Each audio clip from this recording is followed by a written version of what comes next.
Hello, ladies and gentlemen, this is Spider, and welcome back to another review. And today we're taking a look at the Bandai Movie Monster Series 1995, Gamera. This figure released back in 2020, and based on its appearance from Gamera, Guardian of the Universe. Now, I usually start off my reviews by taking a look at the packaging, but this figure didn't come with one. But it does have a tag, so we'll take a look at that instead. Alright, so on the front here, you got a nice image of Gams. In the corner, you got a Katakawa sticker, which is the company that currently owns Gamera, I believe. You got Movie Monster Series in teeny tiny writing. Like, my goodness, I barely even saw that. Gamera in Japanese, the year it's based on. On the inside, you got some stats about Gamera, like his height and stuff. That's kind of cool, I like that. And a whole bunch of other writing in a language that I don't understand. And on the back, you got an image of the movie poster, which is quite nice. And that's pretty much it for the tag. On to the figure. And here we have Gamera. And pointless fun fact, this is actually the very first Gamera figure that I ever got. Yeah, ain't that something? Anyways, to get things started, we'll take a look at the articulation. Unfortunately, there's nothing at the head, can't move up or down or anything. But you do get a rotation at the arm, and it can rotate all the way around. Kind of tight, but you can do it. The leg can also rotate, and it can go all the way around if you wanted to do that. And the tail is, you guessed it, on a swivel, can rotate all the way around. So yeah, that's pretty much it. Not a lot of articulation, but that is standard for the Bandai monster figures. Anyways, now we can move on to the details. Bring it in close here. Raise up the camera a bit so we get a nice look at that big old Gamera noggin. And my goodness, is that a nice looking noggin? Look at that. They really did some nice detail work on this head sculpt. It looks very, very nice. You get the wrinkles around the eye. Even the eye itself has got that nice pristine green.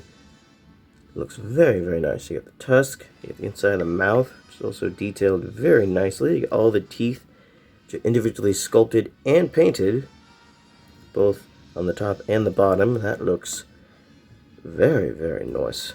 You get the Gamera arm, you got the claws, which are painted on the top and the bottom, which is very nice. Some Bandai figures don't do that, they just will paint like the top. So it's nice, they're painted all the way around. Hang on, my camera will focus, there you go. You got the front of the shell, which is a different color than the rest of them. It's got more of a goldish, almost bronze kind of color. I guess it is more bronze than gold. You got some very nice sculpt work on that. It's very nice. You got the big chunky Gamera leg. Some more nice sculpt work. You got the foot, the claws painted on the top and the bottom. And then you got brand stamps at the bottom of the feet. And he's also one of the very few Bandai figures that can look at you from the front. And it doesn't look bad. Yeah, he actually has forward-facing eyes. That's quite rare, because on a lot of Bandai figures, especially in the Godzilla line, their eyes will be all kinds of crossed. They'll have one looking this way, another one looking that way. Which, to be fair, is kind of accurate to the film. Some of the eyes in those suits are all over the place. But anyways, I just thought I'd point that out because it is quite nice.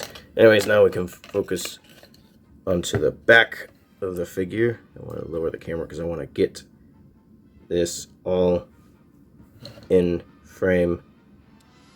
And just look at that shell.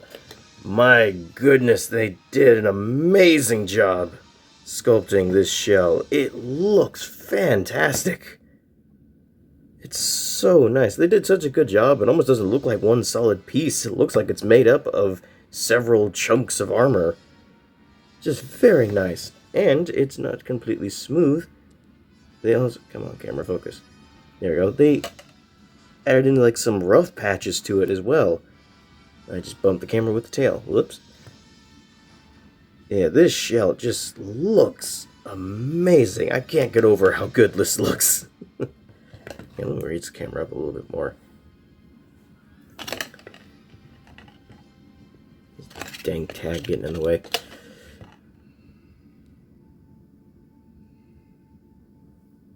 Yeah, this shell, just fantastic job. And then you got the tail, also nicely detailed. You got the top, you got the bottom. Looks very nice.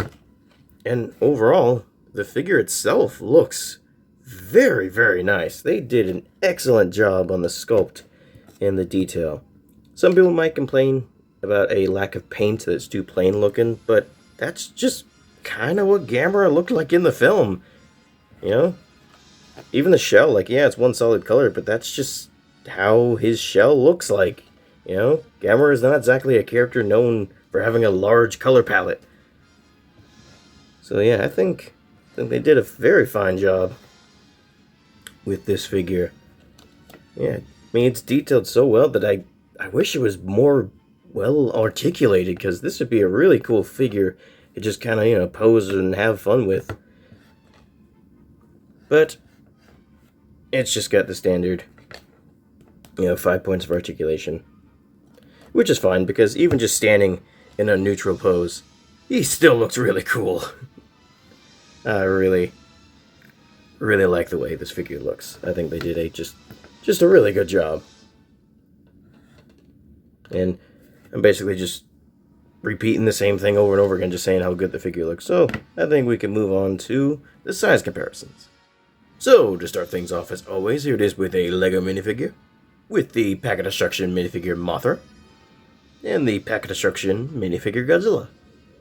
It is with the Bandai 54 Godzilla from 2002. Get an idea how it scales with Bandai Godzilla figures. Now, I don't really have any Gamera enemies to compare it with, but it is with the Bandai Showa Gigan. Because, I don't know, looks like something Gamera might fight. And here it is with the NECA Ultimate Gypsy Danger.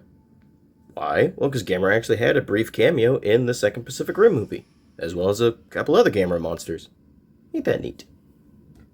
It is with the NECA 1994 Godzilla. And finally, here it is with the previous review, the Star Wars Vintage Collection 181 Mando. Now that we're done with all that, it's measuring time! So, extend this, set it up next to the figure. See, he is 5.5 inches tall, and lengthwise about 6.5, maybe a little over. So yeah, it's a pretty good sized Bandai figure. So that is pretty much it for the Bandai 1995 Gamera, and overall I think Bandai did an excellent job with this figure. He looks immaculate. I'm not even 100% sure what that word means, but I'm using it anyways because that's how good he is.